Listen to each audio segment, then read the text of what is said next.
नमस्कार दोस्तों, आज का जो कहानी है वो है एक बंजारन की। दोस्तों कहते हैं रेगिस्तान में कुछ आत्माएं मरती नहीं, वो रास्ता बन जाती हैं।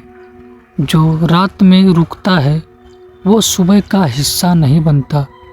अगर कोई औरत बिना कदमों के चले तो मत देखना, क्योंकि वो बंजारन है और उसने तुम्हें देख लिया है।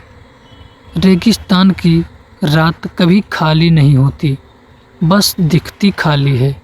दिन में जो रेत सूरज से जलती रहती है, वही रेत रात में ठंडी होकर अजीब तरह से सांस लेने लगती है।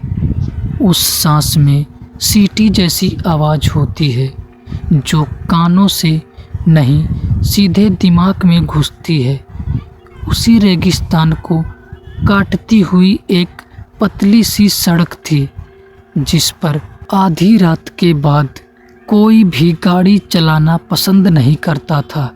लोग कहते थे कि इस सड़क पर दूरी नहीं नापी जाती, यहाँ सिर्फ वक्त घटता है।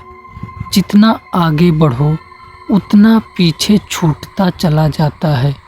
उसी सड़क पर उस रात एक पुरानी बस चल रही थी, जिसमें गिने चुने यात्री थे। बस के शीशे धूल से ढके थे और अंदर पीली लाइट हर झटके पर कांपती थी, जैसे खुद भी आगे जाने से डर रही हो। ड्राइवर का नाम हरदेव था। उसने जिंदगी का आधा हिस्सा स्टीयरिंग पकड़े गुजार दिया था, लेकिन इस रास्ते पर आते ही उसके हाथों में हमेशा पसीना आ जाता था।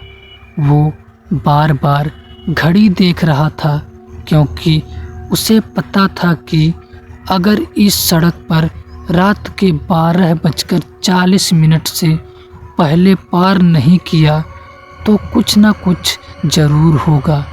किसी ने कभी साफ नहीं बताया कि क्या होता है, बस इतना कहा, रुकना मत, चाहे कुछ भी दिखे। लेकिन उस रात किस्मत ने जैसे जानबूझकर बस की रफ्तार धीमी कर दी थी। अचानक दूर हेडलाइट की रोशनी में कुछ हिला।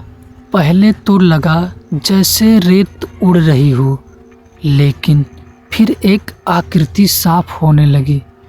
एक औरत अकेली सड़क के बीच खड़ी, ना हाथ हिला रही थी, ना मदद मांग रही थी, बस खड़ी थी।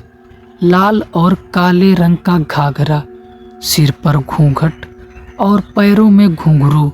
रेगिस्तान में इतनी रात को कोई औरत होना ही गलत था, लेकिन हरदेव ने फिर भी ब्रेक दबा दिया। बाद में वो खुद नहीं समझ पाया कि उसने ऐसा क्यों किया। बस अपने आप रुक गई, जैसे सड़क ने पकड़ लिया हो। जैसे ही बस रुकी, अंदर बैठे यात्रियों का दिल एक साथ धक से रह गया। किसी ने कुछ नहीं कहा, लेकिन सबकी नज़रें उसी औरत पर थी। हवा बिल्कुल नहीं चल रही थी, फिर भी उसके घाघरों का किनारा हिल रहा था। घुंघरुओं में बहुत हल्की आवाज़ आ रही थी, जैसे कोई बहुत दूर से चल रहा हो। दरवाज़ा अपने आप खुल गया। किसी ने लीवर नहीं खींचा था। वो औरत धीरे धीरे बस में चढ़ी, लेकिन उसका पैर सीढ़ी को छूता ही नहीं था। वो ज़मीन पर नहीं चल रही थी, वो बस आगे बढ़ रही थी। जैसे ही वो अंदर आई, पूरी बस में ठंड फैल गई। रेगिस्तान की गर्मी एक पल में गायब हो गई और लोगों की सांसें दिखाई देने लगी।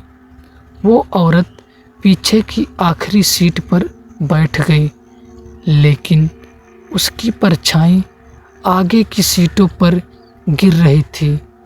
एक बूढ़े आदमी ने देखा कि उसकी परछाई की गर्दन बहुत लंबी थी, इतनी कि वो बस की छत को छू रही थी। वो डर के मारे आंखें बंद कर बैठ गया। बस फिर से चल पड़ी, लेकिन अब इंजन की आवाज़ बदली हुई थी, जैसे कोई अंदर से रो रहा हो। कुछ देर तक सन्नाटा रहा, फिर एक बच्चे की आवाज़ गूंजी, धीमी, कांपती हुई, माँ, ये आंटी चल क्यों रही हैं? माँ ने बच्चों का मुंह अपने हाथ से ढक लिया, लेकिन देर हो चुकी थी। औरत ने धीरे से सिर घुमाया। उस एक हरकत में ऐसा लगा जैसे बस के अंदर अंधेरा और ज़्यादा हो गया हो। उसकी आवाज़ आई, सूखी, फटी हुई, मैं चलती नहीं, मैं पहुंचती हूँ। घूंघट थोड़ा सा सरका। किसी ने पूरा चेहरा नहीं देखा, लेकिन जितना दिखा वही काफ़ी था। जली हुई चमड़ी, जैसे किसी ने जिंदा जलाया हो। आँखों की जगह गहरे काले गड्ढे, जिनमें कुछ हिल रहा था। वो किसी को देख नहीं रही थी, वो किसी को गिन रही थी। कंडक्टर को अचानक सब याद आ गया। उसकी दादी कहा करती थी कि बरसों पहले इस रेगिस्तान में एक बंजारन का काफिला बसा करता था। लोग उन्हें चोर कहते थे, भगा देते थे।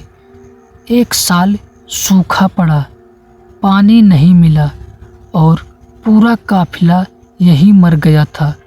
कहते हैं उनकी मुखिया ने मरते वक्त कहा था, हम रास्ते थे, अब रास्ते हमसे गुजरेंगे।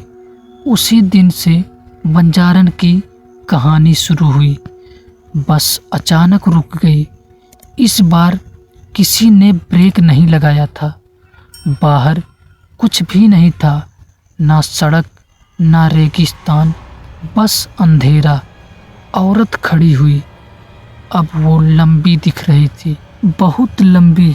उसकी आवाज़ पूरे बस में गूंजने लगी, मुझे एक चाहिए, बस एक। कोई नहीं बोला, कोई हिला भी नहीं। हरदेव की आंखों में आंसू बहने लगे। उसे समझ आ गया था। उसने कांपते हाथों से दरवाज़ा खोला और नीचे उतर गया। रेत ने उसके पैरों को जकड़ लिया, जैसे सालों से उसका इंतजार कर रही हो। बंजारन मुस्कुराई। उसके घुंघरू एक बार जोर से बजे और उसी पल बस आज़ाद हो गई। सुबह सूरज निकला तो बस सड़क पर खड़ी थी। यात्री चुपचाप उतरकर चले गए। किसी ने पुलिस को कुछ नहीं बताया। जहां ड्राइवर उतरा था वहां उल्टे पैरों के निशान थे, जो कुछ दूर जाकर गायब हो गए थे।